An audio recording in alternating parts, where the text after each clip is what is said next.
prejudice. Sure. But the early nationalist movements were much more focused on like self-determination, not asserting racial dominance. Right. So this idea of like reverse racism, it wasn't really a defining feature It doesn't seem like it. of those struggles. No.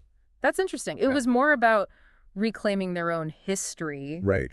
and culture, Mm-hmm. their right to govern themselves. Exactly. Which makes the lasting legacy of colonialism on modern national identities, particularly in Southeast Asia, even more complicated. Totally. Yeah, because Anderson points out how things like census categories and maps, even archaeological practices that were established during colonial rule are still shaping how those nations see themselves. It's like the ghost of colonialism is still there. Yeah, it lingers. Like in Malaysia, where the census still has these racial categories from British colonial times. It's crazy. That's wild. And then they use those colonial era maps to justify territorial claims. Even though those maps were often drawn with no regard for existing cultural or ethnic boundaries.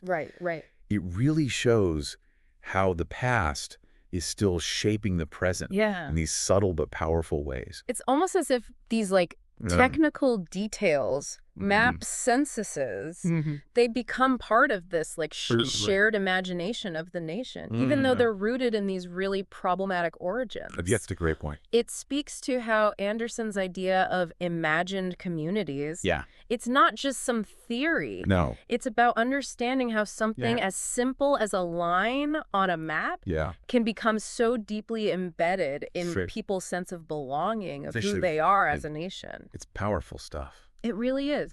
It makes you wonder how much of what we consider national identity is based on these constructed realities. It's a great question.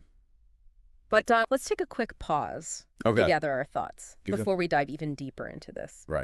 Okay, so we've been talking about how these imagined communities get shaped. But it's also interesting to think about how, like, the rise of the nation kind of coincided with the decline of other ways that people identified themselves. Like, what did people feel loyal to before the concept of the nation took hold? Well, that's a great question. And Anderson actually talks about that. He says that the rise of national consciousness really went hand in hand with the decline of like religious communities and those big dynastic realms ruled by kings and emperors.